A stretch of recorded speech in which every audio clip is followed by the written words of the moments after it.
وقت صحرای محشر می شود، روز قیامت چه روز سخت است، چقدر روز سخت است. ما فقط شنیدیم ولی ندیدیم. لیس الخبر کالمعاینه. شنیدن کی بود مانند دیدن. بسیار روز خطرناک است. وقت روز محشر همه در یک صحرای وسیع جمع می شود، زن و مرد، پادشاه و گدا، پیر مرید، استاد شاگرد، غنی فقیر، نبی ولی، همه در یک میدان وسیع جمع هستند. یک بار صدا زده می شود از زیر عرش رحمان که بیاورین دسترخوان را. حدیث است، بیاورین دسترخوان را. دسترخوان آورده می شود، پرسیده می شود کجا هموار شود این دسترخوان؟ می گوید زیر سایه عرش رحمان. زیر سایه عرش رحمان هموار شود. ما زمستان را تیر کردیم، سردی، امروز خیلی هوا گرم است، 11 من باز گرمی را زیاد کرده. ولی عزیزان من، به خدایی که محمد را به رسالت فرستاد، هیچ قطره عزیزتر به پیشگاه خدا از این قطره‌ای که از بدن تو میچکد نیست. رسول خدا صلی الله علیه و سلم میفرماید 4 قطره به پیشگاه خدا محبوب است.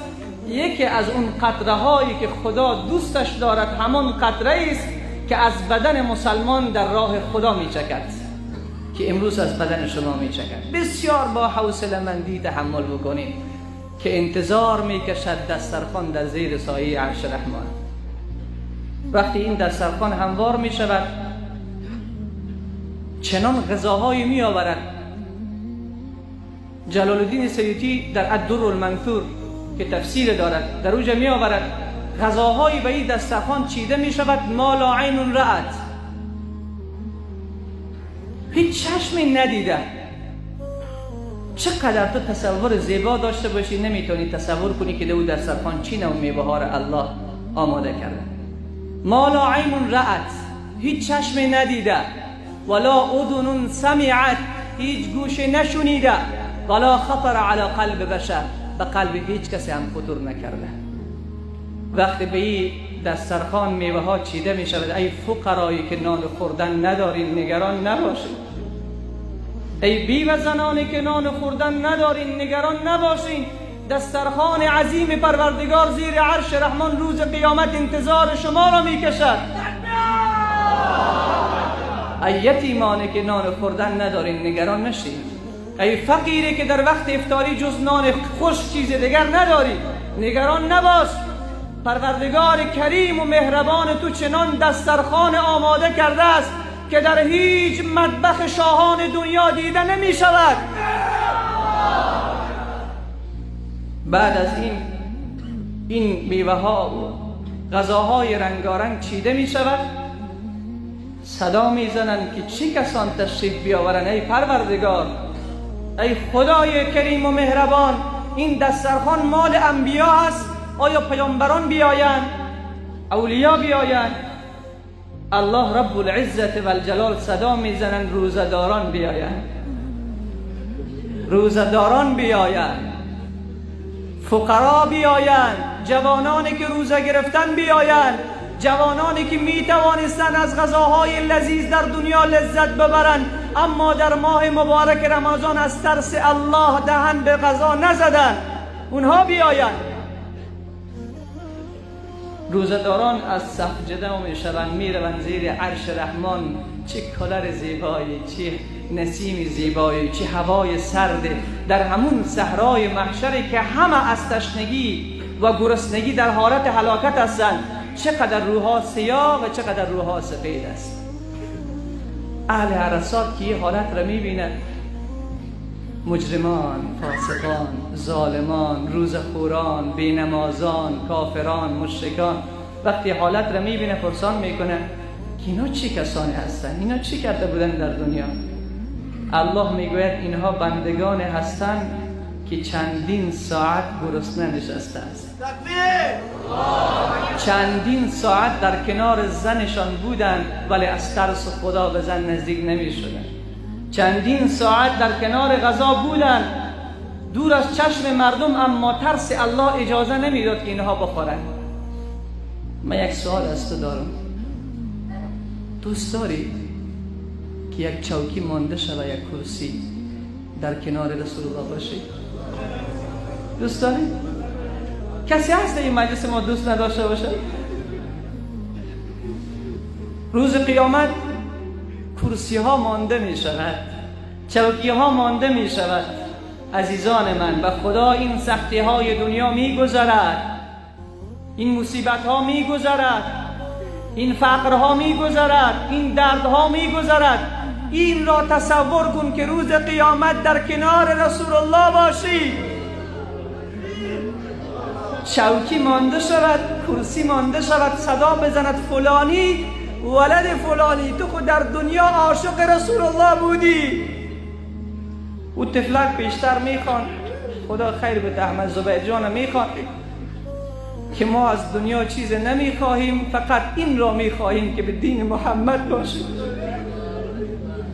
فقط این را میخواهیم که وقت جان میدهیم به زبان ما اشهد ان لا اله الا الله و اشهد ان محمد رسول الله، همین به زبان ما جاری باشه.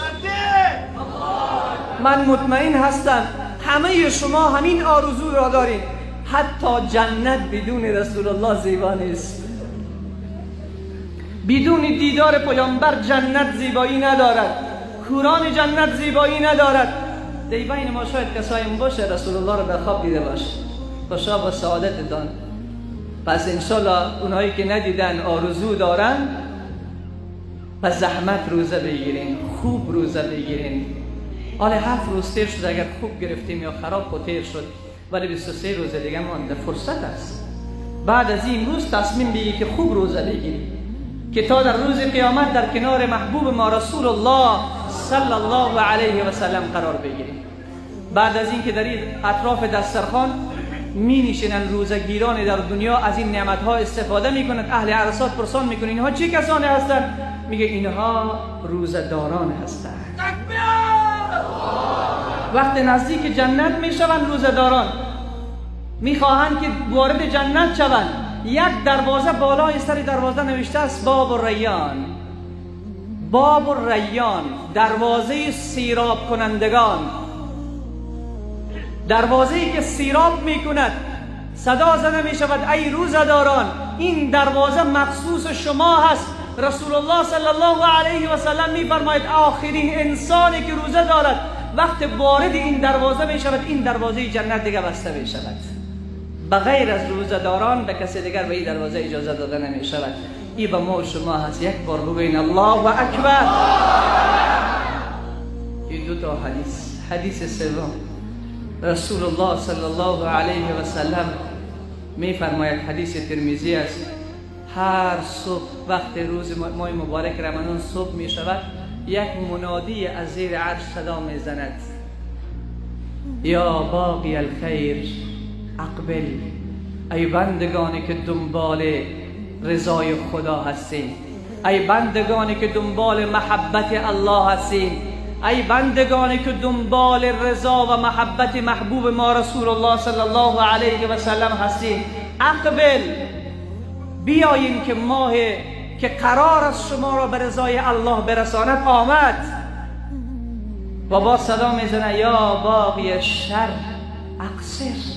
ای بنده ای که گناه میکردی کوتاه بیا، ای بنده ای بیبا کوتاه بیا، ای بنده زناکار کوتاه بیا، ای بنده قمارباز کوتاه بیا، ای بنده کوباز کوتاه بیا.